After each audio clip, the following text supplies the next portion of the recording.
हाय प्यारे बच्चों, the Shri place में आपका स्वागत है। आशा है कि आप लोग भी ठीक होंगे। आइए आप ज्योग्राफी खंड ख का हम ऑब्जेक्टिव सॉल्व करेंगे और उस चैप्टर का नाम है जल संसाधन। पहले इससे पहले पढ़े थे संसाधन, अब पढ़ेंगे जल संसाधन। जल संसाधन का सारा ऑब्जेक्टिव हम आज सॉल्व करेंगे एक एक करके और अपनी आसान भाषा में सॉल्व करेंगे। यह है खंड ख जल संसाधन, भारत संसाधन एवं उपयोग, ये बुक का नाम है।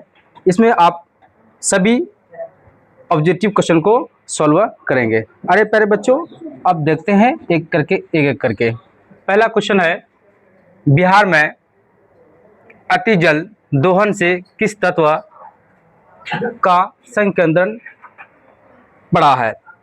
यानी बिहार में जो है कि किसके कारण जो है कि जल में जो है कि संकेंद्रण बढ़ा है? वो है आपका फ्लोराइड, दूसरा है क्लोराइड, तीसरा है आर्सेनिक और चौथा है डी। इसका सही आंसर आपका है ना आर्सेनिक है। क्या है? आर्सेनिक। क्लोराइड जो हुआ है वो आपका बिहार और बिहार नहीं, क्या बोलते हैं, महाराष्ट्र और राजस्थान में इसका हुआ। महाराष्ट्र और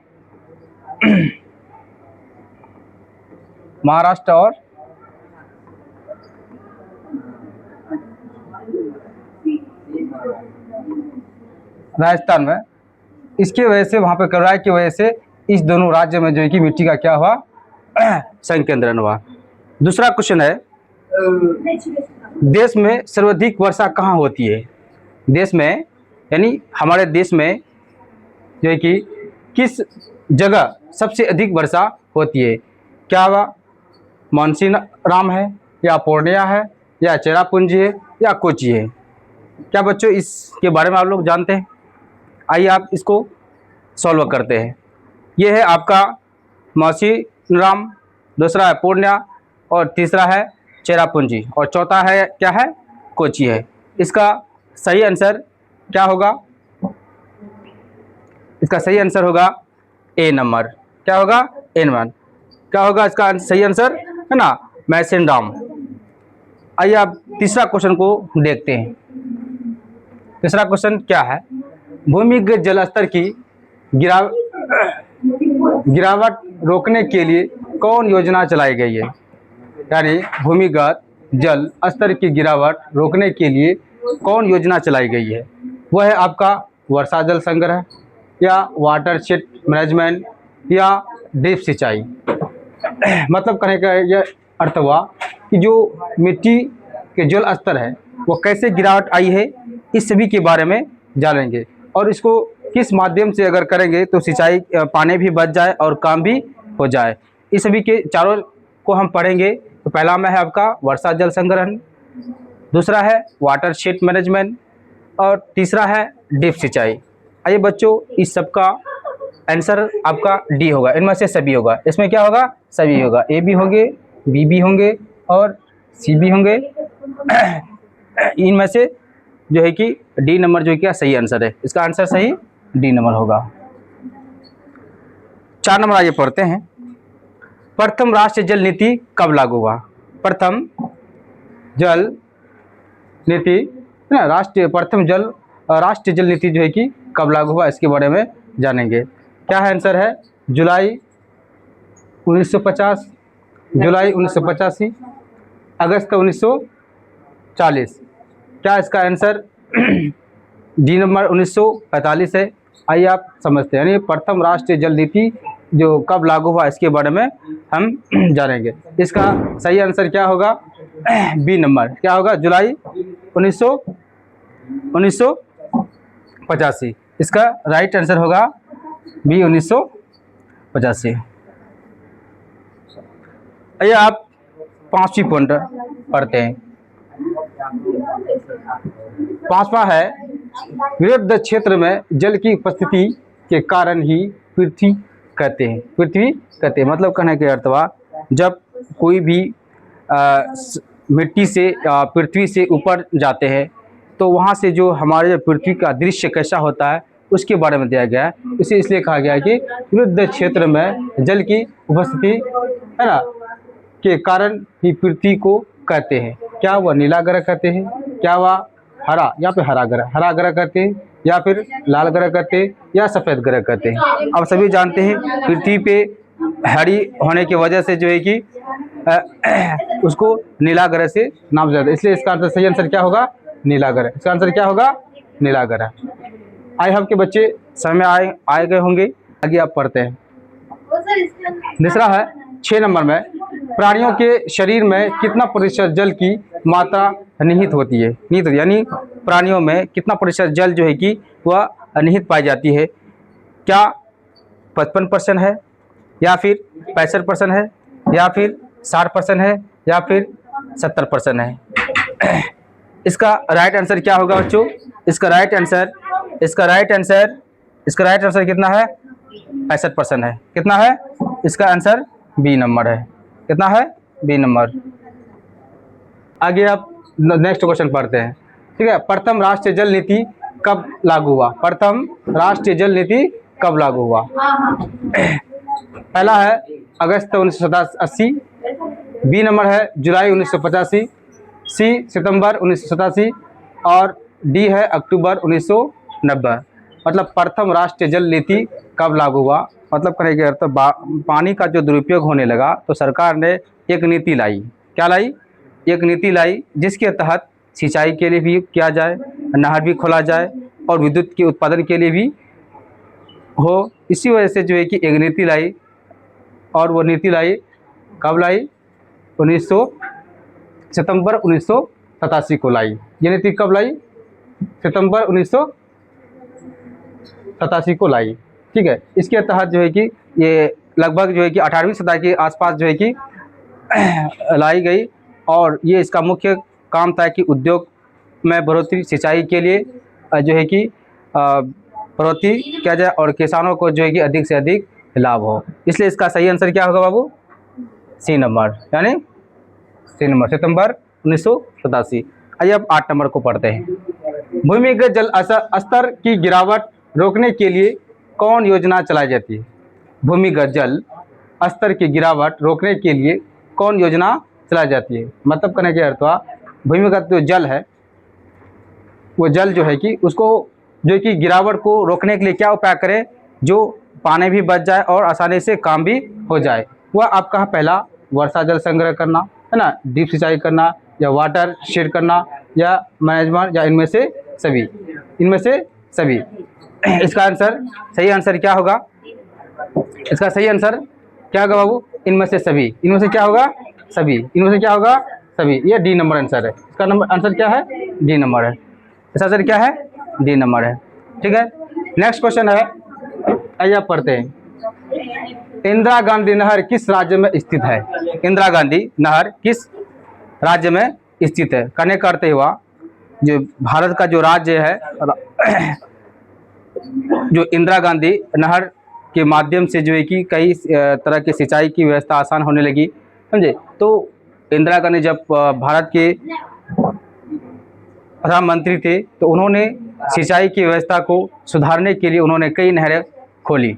तो इसलिए जो है कि वह नहरें खास करके किस राज्य के लिए खोली गई, आइए अब उस राज्य के बारे में जानेंगे। तो इंदिरा गांधी नहर किस राज्य में स्थित है? तो आपका क्या वह राजस्थान का है, क्या वह गुजरात का है, क्या वह बिहार का है, क्या वह हरियाणा है? इसका सही आंसर ए नंबर होगा। इसका सही आंसर क्या होगा? ए नंबर, यानी राजस्थान। इसका सही आंसर क्या होगा? राजस्थान। क्योंकि राजस्थान में जो है कि आप जानवे करते हैं कि डिजर्ट एरिया है और वहाँ पानी की बहुत ज़्यादा कमी होती है, इसलिए जो है कि प्रधानमंत्री श्री इंदिरा गांधी जी ने उस क्षेत्र को की सिंचाई की व्यवस्था लाने के लिए अच्छे से कृषि उत्पादन करने के लिए बढ़ावा देने के लिए उन्होंने कई नहर की स्थापना की, और वह ये नहर जो कि काफ़ी बड़ी नहर भी कहलाती है। नेक्स्ट पॉइंट आइए, पृथ्वी पर कुल जल का लगभग कितना प्रतिशत भाग मीठा है? यानी पूरे विश्व में कितना प्रतिशत जल जो है कि वह मीठा है, जो पीने योग्य होता है, जो क्या कैसा होता है बाबू? जो पीने योग्य होता है। क्या वह पृथ्वी पर कुल जल का लगभग कितना प्रतिशत भाग मीठा जल है, यानी पृथ्वी पर पूरे संसार में जल का जो भंडारण है उसमें से कितने प्रतिशत जल जो है कि हम पीने योग्य करते हैं, जब वह जल मीठा होता है। वह जल कैसा होता है? मीठा होता है। आइए आप समझते हैं, क्या वह 7.1% है, क्या 2.5% है, क्या वह 2% है, या फिर 1% है। आइए इसको समझते हैं कि पूरे पृथ्वी पर पीने का जो जल होता है वह जल कैसा होता है? मीठा होता है, जो आसानी से है ना क्या किया जाए? पिया जाता है। तो वह है 2.5, यानी इसका आंसर कितना है? B number. इसका आंसर कितना है? B number. इसका आंसर कितना है? B number. आइए अब नेक्स्ट क्वेश्चन पढ़ते हैं।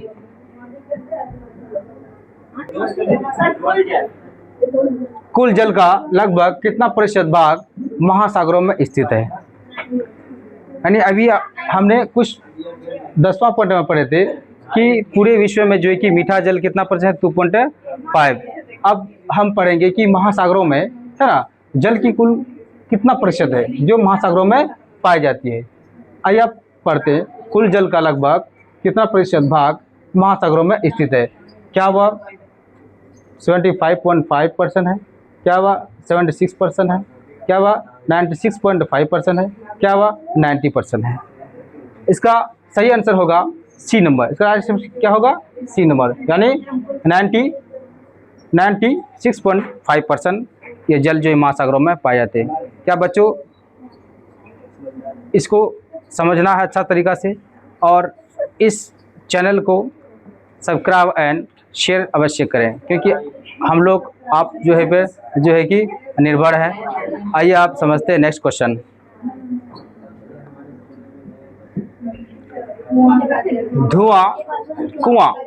कुआं की जल का उदाहरण है, यानी कुआं का जो पानी है वो किसका उदाहरण है? क्या वह भूपृष्ठीय जल कहलाएंगे, या भूमिगत जल कहलाएंगे, या वायुमंडलीय जल कहलाएंगे, या फिर इनमें से कोई नहीं? इनमें से कोई नहीं। कुआं का जल जो हम आसानी से हम निकाल सकते हैं, जैसे हैंड पंप के द्वारा लिखा जाता है, उसी तरह मोटर के द्वारा लिखा जाता है ना, उसी तरह कुआं का जल लिखा जाता है। तो वह जल कैसा होगा उसके बारे में हम जानेंगे। पानी का स्रोत आप जानवे करते हैं कि कई समुद्र में होता है, तो कुछ पानी वो पीने योग्य नहीं होता है, वो अदर यूज़ के लिए होता है, लेकिन मीठे पानी पीने वाला जो होता है वो पानी मीठा होता है। तो आइए समझते हैं, तो कुआं की जल का उदाहरण है वह है आपका, क्या वह भूपृष्ठीय जल है, क्या वह भूमिगत जल है, क्या वह वायुमंडलीय जल है, या इनमें से कोई नहीं है? इसका सही आंसर होगा बी नंबर। इसका आंसर क्या होगा? बी नंबर, यानी भूमिगत जल। कौन सा आंसर होगा? भूमिगत जल। आइए हम नेक्स्ट क्वेश्चन पढ़ते हैं। नेक्स्ट क्वेश्चन है, गंगा नदी विश्व की कितनी बड़ी नदी है? मतलब कहने का गंगा जो नदी है वो विश्व का कितना स्थान पर है? कितना स्थान पर है जो सबसे बड़ी कहलाती है? वह क्या वह 5वां है, क्या वह 8वां है, क्या वह 4वां है, या फिर 7वां है? है ना, गंगा नदी जो है कि विश्व की कितनी बड़ी नदी है, यानी कितने स्थान पर है? वह आपका है answer number B number. Answer number क्या है? B number. आंसर नंबर क्या है? B number. आइए आप नेक्स्ट क्वेश्चन पढ़ते हैं। भारत की कौन सी नदियां विश्व की 10 बड़ी नदियों में से सम्मिलित है? मतलब भारत का जो है वो कौन सा नदियां है जो विश्व की 10 नदियों में से आती है? 10 नदियों में से आती है।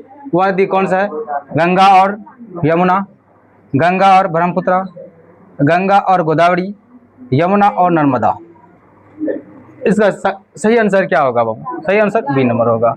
क्या नंबर होगा? B number. क्या नंबर होगा? B number. गंगा और ब्रह्मपुत्र जो भारत की है ना विश्व की 10वीं सबसे बड़ी नदी है। आइए नेक्स्ट क्वेश्चन पढ़ते हैं। नर्मदा बचाओ आंदोलन किसने चलाया था? नर्मदा बचाओ आंदोलन किसने चलाया था? क्या बाबा आमटे था, या मेघा पाटकर थे, या सुंदरलाल बहुगुणे था, या फिर अन्ना हजारे था? अन्ना हजारे था। नर्मदा बचाओ आंदोलन किसने चलाया था इसके बारे में जानेंगे। वो था आपका Megha Patkar. Answer number B. Answer number क्या था तो बाबू?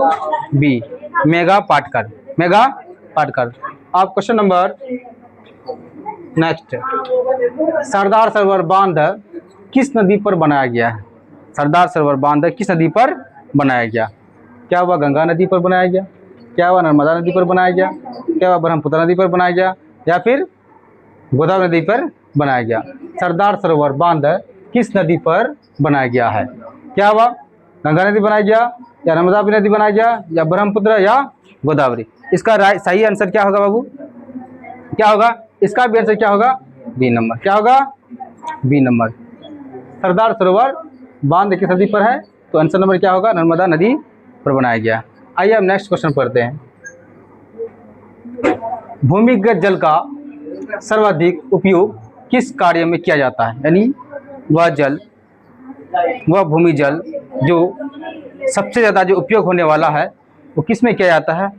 इस सभी के बाजार में। क्या वह पेयजल के लिए होता है? क्या वह सिंचाई के लिए होता है? क्या वह उद्योगों में होता है? या जल विद्युत उत्पादन में होता है? जल विद्युत उत्पादन मतलब बिजली का उत्पादन करना, उद्योग मतलब कोई फैक्ट्रियाँ वगैरह में सप्लाई करना, सिंचाई मतलब सिंचाई के लिए किसान उपयोग करते हैं, पेयजल मतलब होता है पीने के लिए। पेयजल मतलब क्या होता है बाबू? पीने के लिए। क्या भूमिगत जल का सर्वाधिक उपयोग किस कार्य के लिए होता है? मतलब भूमि का जो जल होते हैं उसमें सबसे ज़्यादा किस चीज़ में उपयोग किया जाता है, इसके बारे में जानेंगे। क्या वह पेयजल में होगा, या सिंचाई में होगा, या उद्योगों में होगा, जल विद्युत उत्पादन में होगा? इसका सही आंसर क्या होगा बाबू? इसका सही आंसर बी नंबर। कितना होगा? बी नंबर, यानी सिंचाई के लिए। इसका सबसे ज़्यादा उपयोग किसान लोग करते हैं, जो सिंचाई के लिए करते हैं, अनाजों को पटाने के लिए, खेतों में पानी डालने के लिए। इसलिए इसका आंसर सही क्या होगा? B number. आइए नेक्स्ट पॉइंट है। बिहार की सबसे पुरानी एवं पहली नदी घाटी परियोजना कौन सी है? क्वेश्चन यह है कि बिहार की सबसे पुरानी एवं पहली नदी घाटी परियोजना कौन सी है? ये बिहार आप जानवे करते हैं कि बहुत ही प्राचीन है, यहाँ पे बहुत सी प्राचीन सभ्यता है, बहुत से जो है कि इसका जो है कि भौगोलिक क्षेत्र है, भौगोलिक इसका बहुत ही इतिहास है बिहार की, है ना। यही जो है कि लगभग जो है कि बड़े बड़े क्रांतिकारी भी यहाँ पे जन्म लिए हैं, और बहुत से जो है कि यहाँ पे विश्वविद्यालय रह चुके हैं। आइए अब पढ़ते हैं। तो बिहार की सबसे पुरानी एवं पहली नदी घाटी परियोजना है वह कौन सी, इसके बारे में जानेंगे। क्या वह कोसी परियोजना है? क्या वह गंडक परियोजना है? क्या वह सोन नदी घाटी परियोजना है? क्या वह दामोदर घाटी परियोजना है? आइए समझते हैं, है ना। तो इसका सही आंसर होगा आपका सी नंबर। इसका आंसर क्या होगा? सी नंबर, सोन नदी घाटी परियोजना, सोन नदी घाटी परियोजना। आइए अब नेक्स्ट पॉइंट पढ़ते हैं। पृथ्वी की सतह का लगभग कितना भाग जल से ढका हुआ है? सबसे आसान क्वेश्चन है, सबसे आसान क्वेश्चन है कि पृथ्वी की सतह का लगभग कितना भाग जल से ढका हुआ? क्या वह 3/4 है? क्या वह 5वां भाग है? क्या वह आधा भाग है? क्या 1/4 भाग है? क्या वह 1/4 भाग है? आप सभी जानते हैं कि 71% आपका पूरी पृथ्वी पर क्या है? जल है। क्या है? जल है। और जबकि 29% क्या है? भूमि है। क्या है? भूमि है। क्या है? भूमि है। अब इससे पता कर सकते हैं कि कितना हिस्सा पानी होगा और कितना हिस्सा जो है कि सूखा होगा। इससे ये पता चलता है कि 3/4 भाग, यानी 3/4 नंबर। इसका क्या होगा? ए नंबर। इसका आंसर क्या होगा? ए नंबर। इसका आंसर क्या होगा बाबू? ए नंबर। विश्व की सबसे लंबी नदी कौन सी है? विश्व की सबसे बड़ी नदी कौन सी, यानी लंबी नदी कौन सी है? क्या वह नील नदी है? क्या वह गंगा नदी है? क्या वह अमेजन नदी है? या फिर ब्रह्मपुत्र नदी है? आप सभी जानते हैं कि गंगा नदी जो है कि आप हिमालय पहाड़ से निकलते हैं, उसी प्रकार ब्रह्मपुत्र भी हिमालय पहाड़ से निकलते हैं। उसी प्रकार जो है कि उसी प्रकार जो है कि इसी प्रकार जो बहुत सी नदियाँ जो है कि ऐसे हैं जो बिहार से 12 जो है कि जिले होकर गुजरते हैं, और गंगा नदी अकेले जो है कि भारत के कुल 5 राज्य होकर गुजरते हैं। तो आइए अब समझते हैं कि विश्व में जो है कि सबसे बड़ी जो नदी है, जो लंबी नदी है, वह कौन सी नदी है? इसका सही आंसर होगा ए नंबर, नील नदी। नील नदी जो है कि ये विश्व का सबसे लंबी नदी है। आई होप कि बच्चों आप जो है कि 20 में कितना लाए होंगे, आप कमेंट में अवश्य बताएं, अवश्य जरूर बताएं। आज तक जो है कि इतना है, यह खंड ख का जो है कि ऑब्जेक्टिव क्वेश्चन है। फिर जो है कि नेक्स्ट टाइम में जो है कि इसी का जो है कि खंड ख का सब्जेक्टिव क्वेश्चन लेके आएंगे। ठीक है, इस चैनल को जो है कि अवश्य शेयर करें, इसको जो है कि सब्सक्राइब करें, लाइक करें, कमेंट करें। ठीक है, क्योंकि इसी से आप ही लोग पर जो है कि हम निर्भर हैं। फिर आगे फिर नेक्स्ट है। Thank you so much.